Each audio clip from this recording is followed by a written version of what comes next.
That's what makes it so fun. We're jumping into Champion Select for the first match of All Stars 2017. North America on the blue side, Brazil on the red. And our first bans are a couple of 80 carries. Misfortune and Ezreal, no love. No, I love this from the NA team because they get rid of some of the poke supports right now. MF support is back in business. You can build lethality. Comet is fantastic on her in lane. You can even play 80 carry at the moment again because lethality and poke is so strong. Xerath as well, the flex pick, both mid lane and support. Once again, the poke meta getting banned away by NA. Yeah, look at this. You've got the Xerath ban, you've got the Azir ban. Like we already mentioned, the MF and the Ezreal. Now, the one thing here that's not like the others is the Ornn, but in case you have missed League of Legends in the past month and a half, yeah, he's pretty stupid. Ornn is...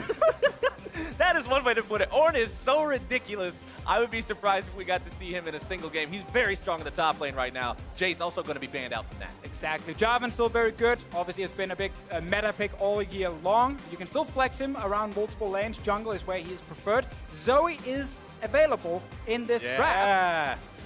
I want to see here because so Kami's played a lot of like Azir and Syndra, these kind of picks. He's not really been the big playmaker in Brazil. And if you play Zoe, you gotta make plays. Absolutely. You've got to hit the Sleepy Trouble bubble, which, by the way, is one of my favorite new abilities to say. Oh, it's a great play-by-play ability. Yeah, it's a fantastic play-by-play ability. I love the fact that they named it that way. But Jarvan picked for North America. Brazil deciding to respond to that by grabbing Jhin for brTT first and foremost. Yep. They want to get one of these big star players on a champion once. And it is one of the big poke 80 carries right now. You go Comet on Jhin, you build lethality in the early game. If NA wants to respond in the same style, then Varus should be the pickup, and you just have a massive poke bot lane, which is what we saw over in Korea during the Kesper Cup quite a lot. Sejuani as well with Aftershock is actually very good in the jungle and can even be moved to top lane if you want to be that kind of guy.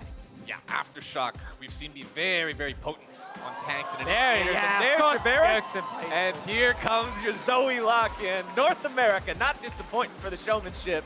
We're going to see our first Zoe game in our first All-Stars game. And they're going to take Malzahar into it. See, again, I didn't know what to expect coming into All-Star, if each team would just kind of have their own little meta and their own personal picks, or they would just try and copy what had kind of been happening during the Kesper Cup. We're seeing a lot of the same picks as we saw over in Korea. Like, Malzahar is fantastic at the moment. The pokes 80 carries, as we mentioned, Jhin and Varus. And of course, now the Zoe is the new one, because she's available here during All-Star. And that's going to be a lot of fun to see what he can do on it. But the rest is very much poke long range. Now, there was a clip, I think Zyrene showed it to me yesterday, of Bjergsen playing this champion in solo queue against Sneaky and one-shotting him without even putting him to sleep first. But then Bjergsen lost the game. So we know that Zoe can one-shot people. But can you one-shot them hard enough to carry the team? Right. She can't make your teammates better. Right. Even though she can be really good on her own. Even though she can do good on it. Yeah, exactly. That's the next thing we need in League of Legends. Now you're thinking, right. We need a champion that makes your teammates better. Although she can amplify their damage. If they hit him after the bubble, it's going to make it do more damage. Remember that Zoe makes it so when you fall asleep, the next source of damage you take from anybody is going to be doubled up to some really high AP ratio she has. So we'll have to see if Bjergsen can set up those plays with his team. Checking out the bans in the second part of the ban phase. Camille and Rumble targeted by North America, while Brazil goes for Kennen and Tarek. All right, Tarek being banned away could give us a tank support for Dioud down in the bot lane. A lot of people like to pick Tarek against the big tanks. Like, and you know, if Alistar gets blind pick, Tarek can be an answer against it. Also, the Kennen ban, I actually like that. It is a flex pick at the moment. You can play Kennen support again, and you can, of course, play the Kennen top lane. Right. Both actually work pretty well, but it is going to be the Gnar, something we have seen a lot of in this offseason. Aerie has been the preferred choice for him, just for more poke damage. I still think you can run other things, like press the attack, so we have to see in-game how Vvert decides to spec his Gnar. And you mentioned it, Vvert, this is the guy who's the shining star in the top lane in the CB LoL. It's not surprising to see him on a champion that can take over the game by winning lane and then being strong in the mid game, being a big element in those team fights, as North America picking themselves up the Tahm Kench. He's unbenched Deficio. We wanted fighting and engage, and this is the opposite of that. We got Tahm Kench. God damn it. Okay. Permit the Kermit. Right. Unclog the frog. Yeah, we get the Tahm Unload Kench. the toad. Technically could still go top lane to make it a lot of fun, but still looking at that support one. Shen support is also a thing. Shen support is also a thing. I was about to say that. I'm pretty sure Aphromoo is one of the players who said Shen support is pretty solid right now, so we could get the top lane Kench. Yeah, let's make a prediction here. Top lane Tahm Kench, support Shen, jungle Jarvan. That's what we're going for. We're locking that in. We're locking that in right now. That is a prediction. That is a prediction. Cut it out of the VOD if we're wrong. Yeah, just don't watch this part. All right, one more pick to go for Brazil. They've still got to get their own support. Looks like they're going to go ahead and go for some mad playmaking of their own. But now I kind of want Tahm Kench's support against the Thresh just to counter his hook. I mean, you want it from an analytical perspective, but from a viewer perspective, you don't want it because then nothing ever happens. And it's true. The hook, it's true, but now it's a conflict inside my head right now of like, do I want the best comp available or do I want the most fun on the Rift? Well, it looks like North America's going with the best comp available because they seem to have put Hauntzer onto the Shen, Aphromoo onto the Tahm Kench, which means that, like you just brought up, it's going to be very hard for the Brazilian All-Star team to make plays onto North America with that Tahm Kench able to save. Also, just, looking, as you said here, with Tahm Kench able to save, you know, it's not just against the Thresh. There's a Malzahar ult someone, Tahm Kench is there. You have a Sejuani engaged with her ult, well, Tahm Kench is there again. So it is such a good pick, and it's really showing us that both teams here, picking super strong meta comps, they're definitely here to actually show that they are ready to represent their regions by winning. And not just by playing a lot of fun Not just by memeing, right. Not just by memeing around. But it should be fun to watch, and especially I like the Tahm Kench with the Varus and the Zoe. I mean, these are both immobile carries, right? You need to have ways to try to protect these guys extra. Zoe to me comes off as deceptive because people look at her ult and they see her as having some mobility because she jumps forward. But it's kind of fake mobility. Yeah, it's fake mobility. It brings you back to where you started, so you never actually get anywhere. Fun fact, if you hourglass after you ult forward, you will still jump back.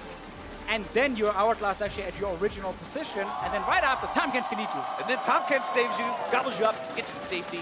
Let's see how it works out for these guys. Heading into match number 1, the crowd is excited. The players are ready to go. Let's see who can walk away from this one with a win under their belts and start All-Star 2017 off strong. North America out the gates on the blue. Brazil rushing out on the red side now. I want to see some level 1 action.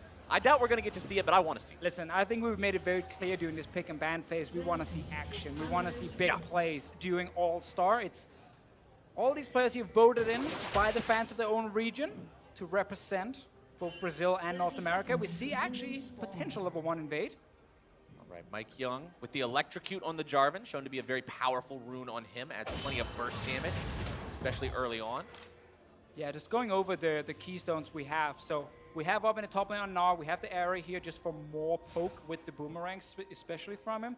Mid lane, we have the spellbook from Kami. So that is going to be a lot of fun, meaning, of course, he can change his summoner spells during the game and also reduces the cooldown on his summoner spells. Because what's very important on Malzahar is being able to flash. Right. The flash ult engage, it's so big. It's exactly what Kobe was talking about, right? You take the right rune setup, you can get under a 3-minute flash, which is really capable of catching people off guard. Also a stopwatch on Kami's side right there, so we'll be able to build that into an hourglass later for himself. Bot lane, Comet on both AD carries, as we mentioned in the pick and ban phase, just a lot of focus on poke, and that's also why you see boots on Jhin here, because it actually allows you to dodge out of the Comet when it gets fired towards you. Oh, didn't dodge out of that one. Not if you're slowed by E, I should add. If you're slowed by the E from Varus, you will not dodge it. If you're not slowed by it, you will dodge it. See, prove me wrong instantly. God damn it. That is not the best possible start, but hey, everybody makes mistakes. brTT taking a little damage early on, fires back with his own Comet, manages to land that one. And again, I just want to add that a little further because we were testing that back in the European office. If you have 355 movement speed, you can walk out of Comet. You don't have that on Varus if you don't start boots, which is why he got hit by it. brTT keeps getting slowed down, so he can't dodge it. Yeah, brTT pretty low on HP here. Takes a mean tongue from Tahm Kench too. Oh, well, Bird, Hauntzer taking it to him in this top lane with the Shen. Gnar forced to flash out of the way. Platform from Hauntzer looking to make the play. The first blood for North America's top laner. Welcome to the top lane where you pick a tank and you dominate the lane in the early game. That's what we see all the time. Grasp for the Undying. Aphromoo is stealing away the Grom. Aphromoo just frog on frog violence. Stealing that one away, spitting it out for his own jungler. North America making the moves in both sides of the map. Oh, what a start. They're Gnar in the top lane, dying so early. Bot lane as well, sneaky landing all the poke onto the Jhin. Let's get a replay of that top lane fight. It's honestly just Hauntzer straight all in with the autos, has level 2 early, taunts him, takes him down, and then walks away, baits it, flashes back in and secures the kill. second shot with the enchanted spirit sword to make sure he's got the damage. But I like again how he walks away. He's like, "You're safe, my friend. Don't worry." Yeah, 100 HP. I won't go further. You're under your tower. Don't worry about it. Don't sweat it. Then he goes down. Oh, Dioud really wants to get these minions under the turret so they can deal damage to them and set up his AD carry to CS. Very smart technique if you don't want to hit enemy champions. Hit the minions instead. All right, Revolta. Seeing if maybe he can make something happen, but I don't think so. As you can see, there's a zombie ward hanging out in that brush. Oh, keep an eye on him. Zombie ward's one of those new runes that has seen a lot of use. I think in the early preseason. I think it's overpowered, actually. Very strong. I think it's so good, especially on junglers, but also on supports, where you place a lot of vision. Getting that extra ward after that lasts for 3 minutes is so much extra vision for your team. MikeYeung is going to be spotted in the bottom lane. Great ward by Dioud. Honestly, he couldn't have placed that at a better time. That was put down right as Mike was walking down there. He had a feeling something could be going on. He reads it correctly. He's got to keep those guys okay. That chilling smite, so can get a slow onto his opponent, potentially set up a trouble bubble into a paddle star.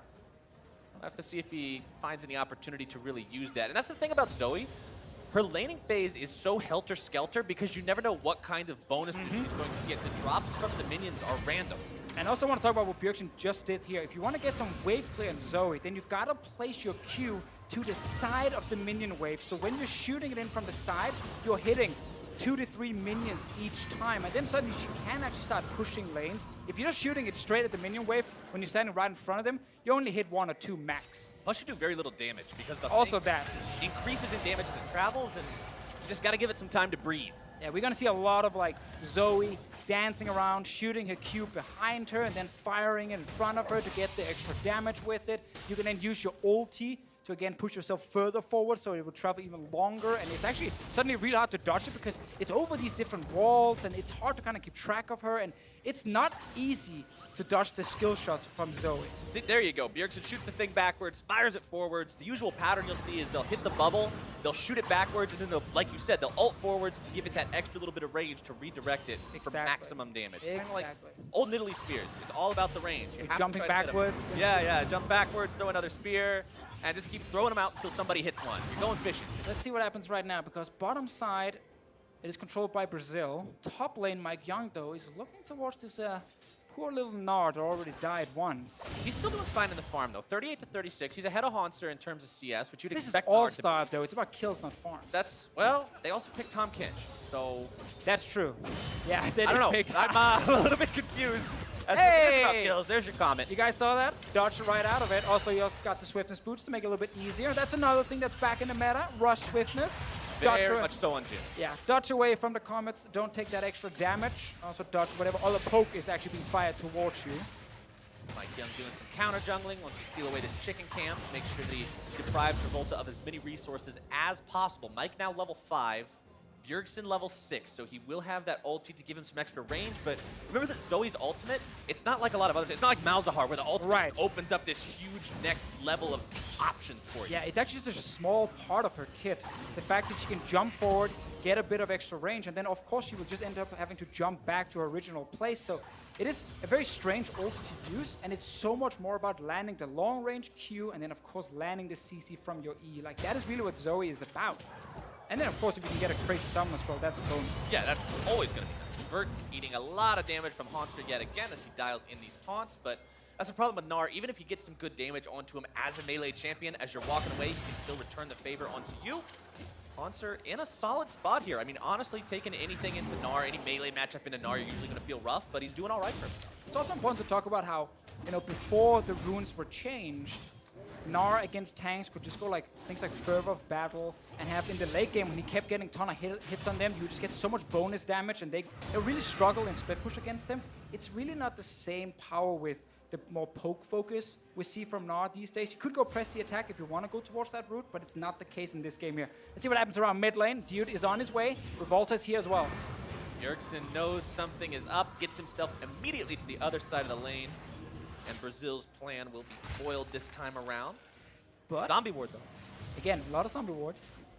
If you play a lot of solo queue, get zombie ward if you are a support or a jungler, because people do not check brushes. Those wards will last a full extra 3 minutes, and you get so much vision for your team, and your teammates won't die. Because they're just as strong as a normal ward. The sight isn't less than a normal ward. It's the same thing. It's just the fact you can kill them with one hit, and you can see the ward. You can see them, and you can kill them really easy if they're there. But like you said, if you don't walk into the bush, you never see the ward, you can't kill it. It's actually the way to make your teammates better because they can see stuff on the map. If they look at the minimap, let's see top lane. Let's see if they can make it happen. Oh, Hauntzer messing that one up a little bit. Vvert getting himself away, but the Battle Star. That's a paddling. Bjergsen grabs the kill. Bjergsen able to aim it with second one. Let's see. Oh, now it's going to be trouble for Aphromoo. Tries to Eat get yourself away over the wall. I don't think it works that way, Deficio. I don't think he's going to be able to do it. Still walking out. Barely getting away. Aphromoo gets out alive. Stays alive right there. Had to use his summoners. Meanwhile, Sneaky trying to get a bit of poke on Revolta here. No sneaky poke. No sneaky poke yet. Hopefully later, if he keeps firing, he will hit at least one. Well, I mean, that would be the plan, I would hope. I mean, he's also hit a few in lane, abusing the slow from Varus E. I do like the fact, though, that the Brazilian team on the bottom side is really controlling what's happening. It's actually allowing Dioud again to be around mid lane. Bjergsen's flash is available, though. Let's see if Bjergsen can get himself out of this one. Dioud wants to look for it. Flashes away immediately, and that'll be a Sunder spell blown. Because it is important to note, do not use your ulti to try and escape like that, because you will jump back. It tells the Thresh exactly where to aim the hook. Exactly. You won't actually get that far away before you are back in open arms of the Thresh. Flash playing it safe here from Bjergsen's side. All right, 15.3 thousand gold to 13.6 thousand gold. So you've got a decent little lead for the North American team, but it's nothing that they're completely running away with the game yet at 10 minutes. It's solid, but... I mean, typically when NA gets small leads, you guys do celebrate it quite a lot and really build up the hype, like something big is about to happen, and maybe it's this game, maybe it's this tournament. Something big's about to happen. I mean, All-Stars. It could be this tournament as well for North America. It's a good lineup. I mean, we're also really good at doing well in tournaments that don't matter. It's very true, but this tournament... Let's see. This part we kind of missed. It's due to the new runes, whatever. Yep. Bjergsen, on the other hand. Bjergsen's got it. He's ready. Him right in the face. Hauntzer again going for these taunts. He's so aggressive into Vvert in this matchup. He's not willing to let this Gnar sit there and poke at him with the auto attacks. Every time he gets the chance, man, he's taunting in. He knows, again, if he gets onto him, he wins the fight here. Bot lane as well now. Aphromoo and Sneaker was actually pushed on the turret for a while and therefore lost the bottom side, but now they are starting to push back. We see all the control wards from NA as well, making sure they don't, get surprised by any fancy roams. And these 80 carries and these item builds right now, Deficio, this is like a flashback to a previous episode for me. This is what the bottom lane meta looked like for so long. Back in Spring Split when you had Varus and Jhin lethality over and over as Vvert and Hauntzer into the fight. Bjergsen looking to make his way up here too, maybe get that kill shot. Hauntzer thinking about going underneath the turret, decides against it. Meanwhile, MikeYeung and Revolta both bottom side. Might get a big fight here. Of course, TP and both top laners. Shen ulti also available. Revolta's just waiting for a potential gank. Revolta looks like he's calling this one off. Both junglers have about the same amount of economy on them. He's so low though. brTT is so low. You gotta be careful here. No, Mike already left. I don't think you're really in too much danger. Sneaky and Aphromoo not really looking to pressure this too much with Varus and Tahm Kench. Happy to farm it up and shove it out. Meanwhile, mid lane, Kami versus Bjergsen within 5 CS of each other. There, we got something in the inventories right now, Deficio. I want to direct your eyes to Kami's footwear. This is the best rune in the entire suite of rune ever since we reforged them. That man's rocking some free-ass boots, and that is exactly what you want. They don't cost any gold. They give you 10 bonus movement speed. That stays on the upgrade. It is such a cost-effective. You're a great salesman. Well, you want to buy 2 pair? I like them as well. I do like them, but oh, now he's able to find the ulti down into Bjergsen. He's got Revolta here as well. Silence into more CC. Hauntzer's able to make the save with the ultimate, returning some damage onto Kami. Bjergsen lives to see another day, and North America will also be able to take first turret bottom side. Yeah, that's the first turret for them. Bjergsen stays alive because of the Shen ulti. Dioud was on his way, but he just couldn't get there in time. I actually still like the play from Brazil here. Just trying to lock down Zoe. She can't really escape once you get onto her. Aphromoo. Comes another play. It's MikeYeung going to be delivered into the mid lane turret. Dunks him underneath the turret, but Kami's able to stay alive for now. Dioud going fishing. Finds his way onto the Kench. Aphromoo going to be in some trouble. Silenced up, stunned up, and taken down. Vvert grabbing the kill. There is only one target he actually wanted to hit, and that was Tahm Kench. No way out. Aphromoo's flash is still gone after he lost it around the mid lane earlier in this game here. That's the first kill now for Brazil.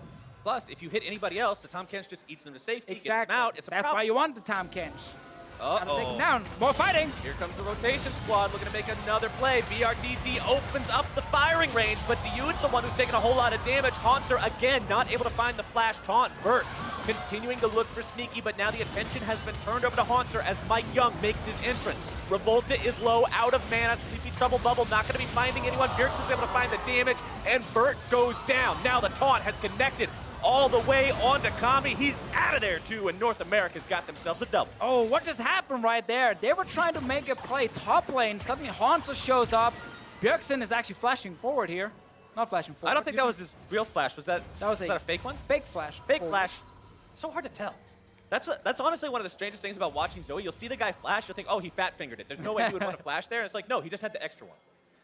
Always gotta look for different summoner spell usage from Zoe, or items as well. It's gonna be one of the fun things about casting her in big team fights out of nowhere. Oh, it's gonna be such a mess. I'm gonna have. I guarantee you, I'll goof it up at least once. All right, let's see it again here. So there's TP available from Hauntzer. Uses the top, Sneaky baiting everything. Nice ulti from him actually, buying so much time. And Kami's on his way back to base to get TP. He has heal right now in Malzahar. He's gonna switch that heal to teleport with his spellbook so he can TP into the fight. But by the time he's doing that, he's actually too late. Yeah. And the fight is over. Now he arrives. Oh, Wait! What am I doing? And now it's on cooldown. Man, that is a shame. But Hauntzer is now in a little bit of trouble. He's been bullying Vvert for quite a while in top lane this game, but Vvert has now found himself in the spot that Gnar normally finds himself, pushing Hauntzer away, taking him low, maintaining control of that bottom lane as Sneaky pushes up at the top side. brTT trying to defend it, but he's got to be very, very careful. You can see Aphromoo hanging around up here too. Dioud also wants to be a part of this. brTT and Dioud, you know, the bottom lane for the Red Can is one of the better teams in CB LoL. These guys, we got to see them during MSI as well. So these guys have shown themselves to be an impactful duo. They've shown themselves to have synergy before, but this game they're struggling to get on the board too much. Well, I just love they're always trying to be aggressive, you know, both back in CP LoL, but also here we've seen them try and set up some plays. Now, they've not been too successful just yet in this game here.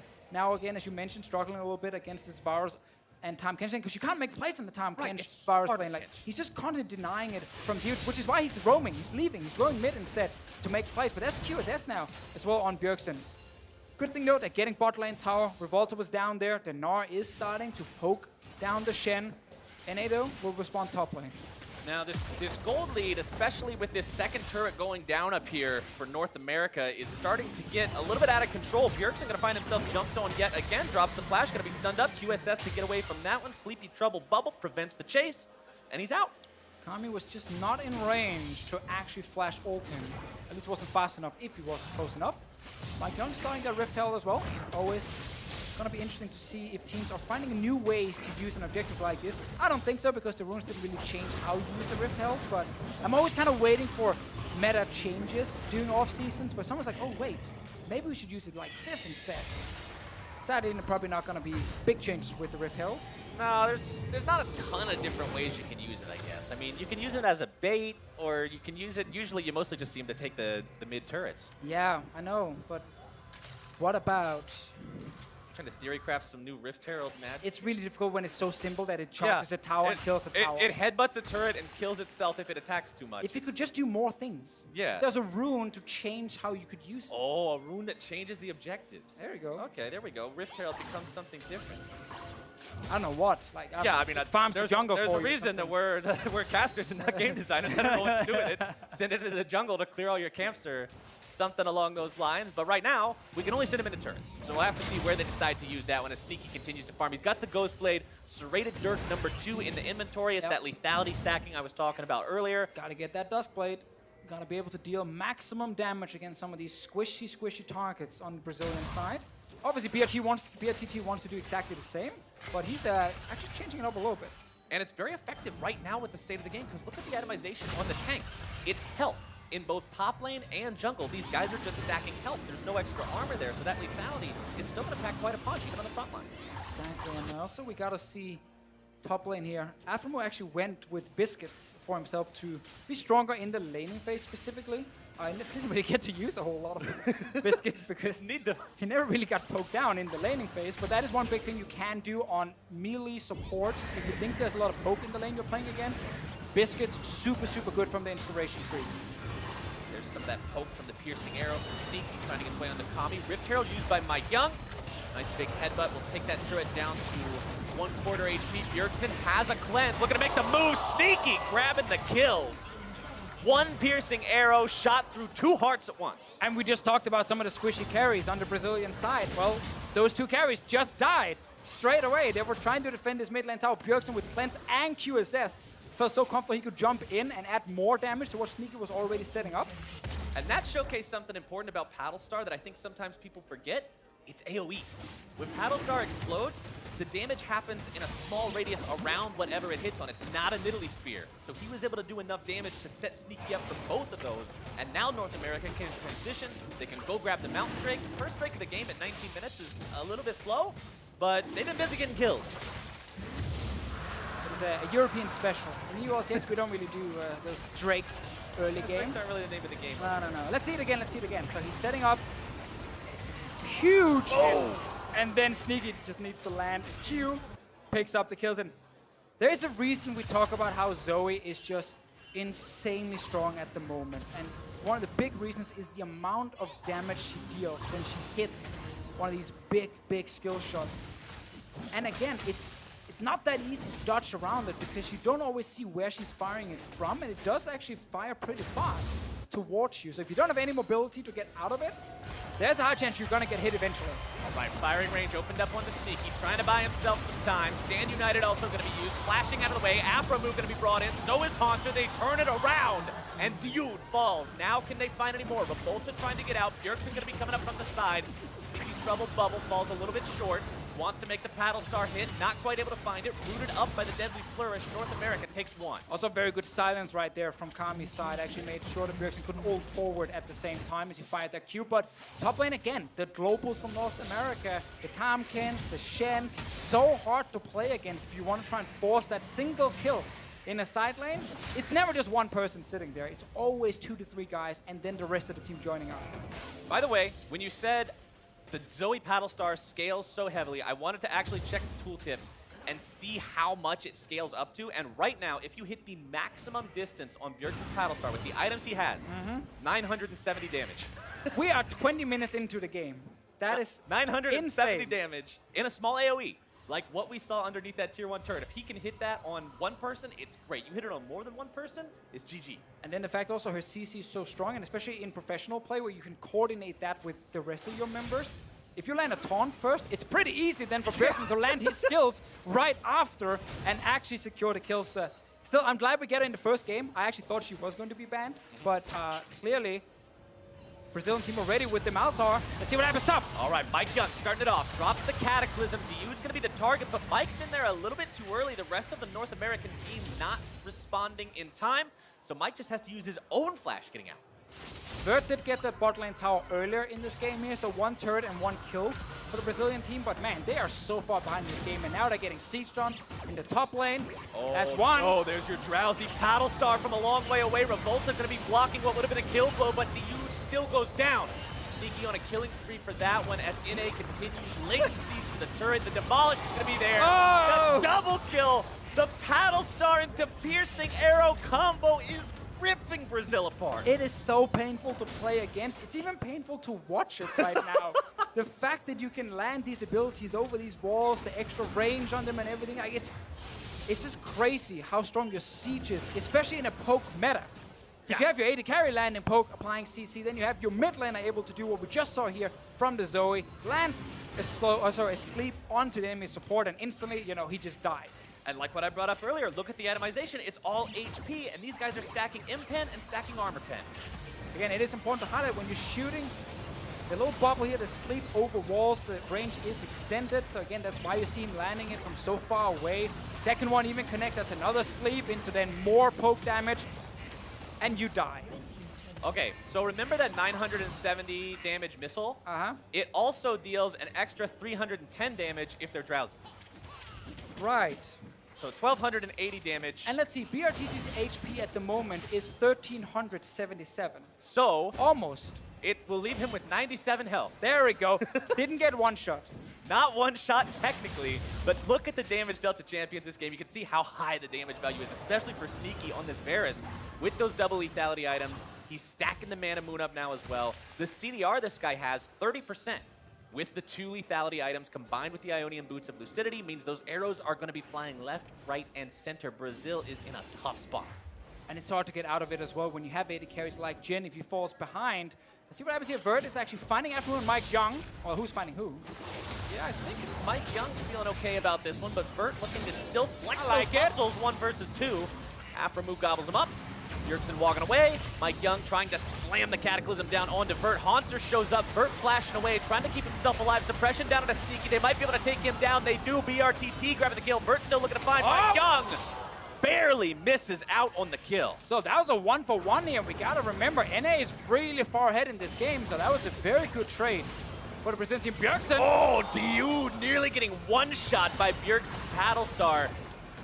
Sleepy Trouble Bubble. Oh, he stepped onto it. Bjergsen grabbing even more damage. That's the problem with this skill too, Deficio. If you miss it, it sits on the ground and it can still step on it. I feel like we've highlighted 10 problems already when it comes to playing against Zoe. There's so many Everything things is you have just to a be problem. mindful of. So many things. Still though, if you do want to try and shut her down, again, Oh, Sleepy Oh, Trouble. she's gonna fall asleep he's now. done. That's your Paddle Star. Bjergsen on killing spree. if you do want to try and shut her down, you gotta bring CC, and you need to be able to actually just flash onto her and CC her. That's obviously where the QSS is very smart from Bjergsen, to try and, you know, avoid dying instantly against it. But once you actually lock her down, she doesn't have great escape tools. She's very good when she's ahead. She snowballs so insanely well, probably the best out of any mid laner right now. But if she falls behind, or if you can actually jump her with Flash, Malzahar, ult, and QSS is on cooldown, she will not get away after that. Sadly, again, it's really hard to do, and there's also a Tahm Kench. There's also a Tahm Kench. There's also an 8,000 gold deficit. There's also this Infernal Drake being taken, which is going to multiply her damage by another 8%.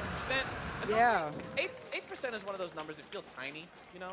But when you're doing 8% of 1,300 damage, it's pretty big. Let's see, brTT.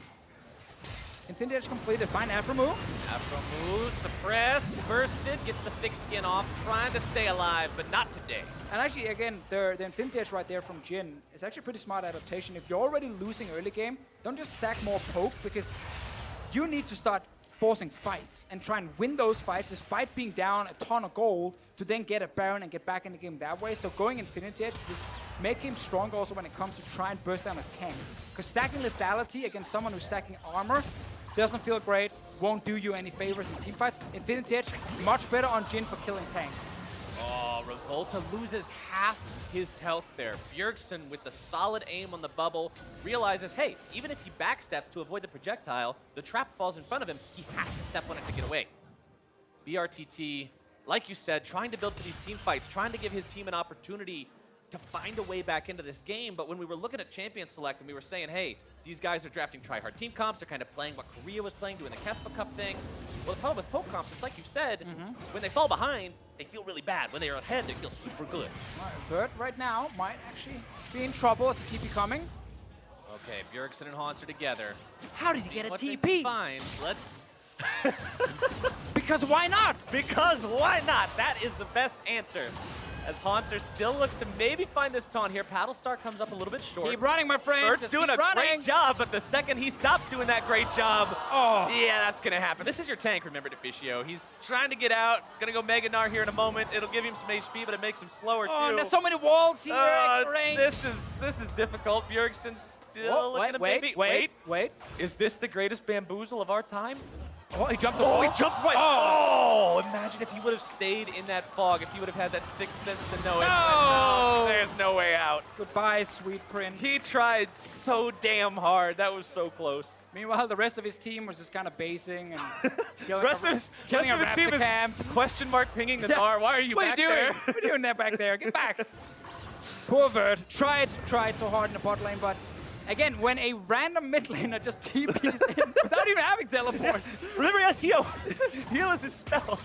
Anyway, managed to get that one, so lucky for Bjergsen. And NA right now, baiting around the famous Baron. Normally not their best friend. No, definitely not. Can't confirm, but maybe All-Stars is a turning point. I mean, this year, we had Dignitas, a team that is previously known for having mistakes around Baron, pull some amazing plays around Baron. Maybe this is a good omen for all of North America together. That Baron will be our new savior. Well, I mean, again, a lot of vocal members on this team. Everyone can make the call to step away from Baron in case something is about to go wrong. Aphromoo in there, MikeYeung as well. And of course, Bjergsen, we know, will be super vocal in these fights. And gotta see, for now, 28 minutes into the game, they got 2 great Drakes. They're still very far ahead in gold. They have very overpowered Zoe. And Brazil is just running out of options, I feel like. These guys are trying to find ways back into the game, but every time they look for some opportunity, North America's doing a good job of shutting it down. The only deaths on the NA team so far, Deficio, 1 death on Sneaky, 2 deaths on Aphromoo. Your solo lanes and your jungler still haven't died. This is a really solid performance from the North American squad overall in not getting too sloppy, not getting too careless. I do like, though, the fact that the Brazilian team has actually tried to find like a few picks to at least delay the game. Like, yeah, again, they're far down, but it still feels like if they get a good flash engage, where Aphromoo maybe is not right there to save whoever they're jumping on, they can get that 1 kill. And we're late enough into the game that if you get 1 kill, you can start Baron. But once again, though, NA side, double QSS now on the carries. As you mentioned, the Tahm Kench, Shen ulti as well. Like, it's not just flash engaging as a Malzahar to get a kill. You need to do a whole lot more other than that. And I mean, this is Aphromoo. This is a guy who has been one of the heart and soul members of CLG for a long time and was this guy who a lot of the time people and fans and critics alike were crediting with the team doing well when they otherwise would have had issues. And even though he's had his ups and downs, his ups on that team were moments where he was making these calls and making these plays. I want to see if he's able to be that guy who can always provide the save, who can always keep Bjergsen or Sneaky alive, because I don't see him being too far away from these guys anytime soon. Well, I also want to see if it's Dioud or Revolta who can be the guy with the big engage from the Brazilian team. Vvert down the bot lane. Vvert still struggling a little bit with Hauntzer here, now getting a chance to attack back. But Hauntzer is just not turning away. He has no surrender in him. Flash into the taunt, able to find the kill. Meanwhile, mid lane, it's MikeYeung grabbing the dunk onto Kami. 2 dead on the Brazilian side as North America now has their choice of where they want to push and what they want to do. Taking the mid lane tier 2, moving back towards Baron. Yeah, they got double global on that Shen. He can always join near the Baron here in case they need him. Rest of North America moving straight towards it. Bjergsen actually going back to base for now. Obviously can just rush straight to Baron. Still, they are starting it. All right, Hauntzer on the Of back course, end of Bjergsen the got pit. another teleport. Yeah, Bjergsen, why not? Why not? Got to be able to get to that fight in time. Revolta gonna be taken low. Drowsy onto brTT. There. I can't even complete the sentence before he dies. He's gone. Nope, that's the problem. Also, Bjergsen's got Luden's Echo now for even more instantaneous burst. Do the math on the damage over there. All right, let's do the math on the damage. Let me see exactly what we're staring at. You've got a maximum damage of 1,400 base on the Q. And it has an E that will do an extra 400, so that's 1,800. Plus you have your Luden's proc, which is an extra 100, 200 or something. You're looking at about a 2,000 damage Q from max range, if they're sleepy. Will basically one-shot the Jhin. Or get very close. Revolta. Oh, Revolta in a little bit of trouble here. Going to be caught up. They try to counterattack with Kami. Revolta barely going to be getting away, but now it's Kami who's taken down by Aphromoo. Revolta going to be followed up as the piercing arrow strikes true. And North America takes down 3, now pushing into the Brazilian base. The Sleepy Trouble bubble will zone them all away. Inhibitor number 1 under pressure now, and North America will likely just end the game. Bjergsen with another insta-kill onto brTT. I think this is all she wrote. Really good first game here from the North American team. A lot of nice plays coming from the Zoe, but also Hauntzer up top lane got the first solo kill. Bjergsen will actually die in the end. He ruins a perfect game. Does not matter though when it comes to KDA. Can't divide by 0 anyway, so having 1 death. That's a technicality. Does not change your KDA. Could have walked away with 0. Could have walked away with 0. Didn't do it though. North America dominating in the first game. That was an awesome display of coordination between the tanks and the CC and the Pope. Right. With Sneaky and Bjergsen, they set it up time after time, and you mentioned it, Deficio, that is so disheartening to play against because it just feels like, well, what do I do? It looks so painful to deal with. Again, also just a combination of Zoe Varus with the very long-range poke and then Tahm Kench.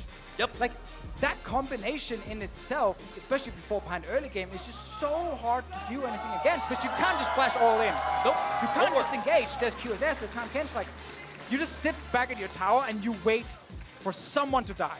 Yeah, you hope something messes up on North American Completely squad. messes up. Yeah, you hope that Bjergsen just R's right into you for no reason and Dioud can hook his origin point or something, because other than that, what's the weakness of a poke comp? Hard engage, get in there, stop the poke, start the fight. Tahm Kench says, okay, cool. We'll see you later. I'm just going to gobble this guy up. Your ults are gone. Let's try again here in 10 seconds. Here comes more trouble bubbles. Yeah, so obviously the answer could be ban Zoe, and you avoid some of that. There will still be poke comps with Tahm Kench, which could be very strong.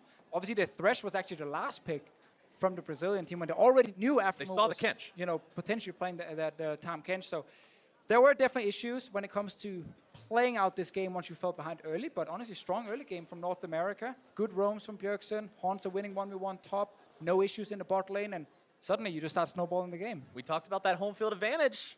This could be North That was America's it? year. That was it? Yeah, that was it. All right. That was it. Win one That's game what and that does suddenly for us. the hype train yeah, is on win the one way. game. Choo-choo. We're going all the way. That's what I told you. You said we like to get excited about small early Yes, you do. advantages. Was that not a good game to get excited about small early advantages? You're correct. If this is how the tournament will look for North America, then it's pretty damn good. Meanwhile, for Brazil, it's all about saying, hey, first game was a little bit rough. That's all good. Everybody has a rough one now and again. We'll make sure that we can come back better next time. Like you said, there are a couple of issues in the draft. Like, you see the Kench, you pick the Thresh anyway. They just had a different plan, right, going into this. So, like, give Zoe, pick Malzahar against it. It's going to be fine. If Bjergsen didn't lock in Zoe in the first phase, you could just ban it in the second phase, Right. So they felt like they had a pick against it, at least to deal with it. I think then just the rest of the combination of the NA draft made it very hard to actually get back in this game. Yeah, it seemed like the way that North America played it out throughout the beginning to the end of the draft, it just came together in a very coherent package. But for more on that game one, let's send it over to Freak, who's standing by with the North American mid laner. Thank you very much. I am here with the man in the mid lane. Bjergsen got himself Zoe in the first game of All-Star. Question for you, was it a mistake by the Brazilians in Champ Select to leave that champ up and let you get it second round? I think I'm going to have to go with a yes. Zoe looks really strong. I obviously haven't played her enough to say whether she's OP or not, but this happens pretty frequently where I see a Zoe that gets just too many kills and does too much damage. And but yeah, she is a lot of fun as well. So strong champion and really fun. That's the best combo for me. I know this event is sort of semi-serious. You guys are partial in the off-season, but also you got 4/6 of TSM here, kind of the coach. So, coming into this, were you feeling confident? Were you feeling prepared with your new teammates, ready to go and kick some butt? Not sure if I was feeling prepared because I've heard some of the other teams have been screaming for maybe a week or two, whereas we played 4 games together, maybe. So perfect. But getting to work with Song and MikeYeung for the first time has been really interesting because I hadn't even met Song until, I believe, yesterday. So it's just been a really good time so far, and I think it's always interesting to play with really good and smart players from other teams in Sneaky and Afro because you just learn about how other people communicate and play and think about the game. And so far, so good for TSM. Of course, we'll see you play more during this event. The question I have for you, based on All-Stars, though, is will this finally be the international event where TSM makes it out of groups, or NA makes it out of groups? Hey, what about Rift Rival? Bjergsen makes it out of groups. What about Rift Rival? Okay, well, you're playing against good teams. Oh, wow. Okay. Just smack talk all the regions. Korea's not in our group. Oh, wait. Not our Worlds either. Yeah, we'll make it out of groups. I'll give you that bold statement. All right, no Korea in the group, still going to make it out of groups. Thank you very much. All right, so I believe you're going to be playing against China later in the day. Tell me about how that one's going to go for you. Definitely harder than the Brazilian team. The Chinese team is looking really strong. Like, their lineup is good. And it seems like they pick their players to win. Like, the Chinese fans pick their players to win, not just because they might be the most popular. I feel like they really did pick some of the best players in their region. So it's not going to be easy, but don't ban Zoe, China. Don't ban Zoe. Final question for you. You got the 1v1s coming up as well. Are you going to win this one? I hope so. I've been doing some theory crafting and playing against all my teammates, and I think a big part of it is definitely preparation and understanding what champions, runes are strong, matchups, and what you ban going into the game. So I think whether my meta is good or not is going to matter a lot, especially in the first round when you don't get to see other people play. All right, Bjergsen, thank you very much. Congrats on your win. We'll see more of you later today, but for now, let's go to a commercial break. We'll be back with more All-Star 2017.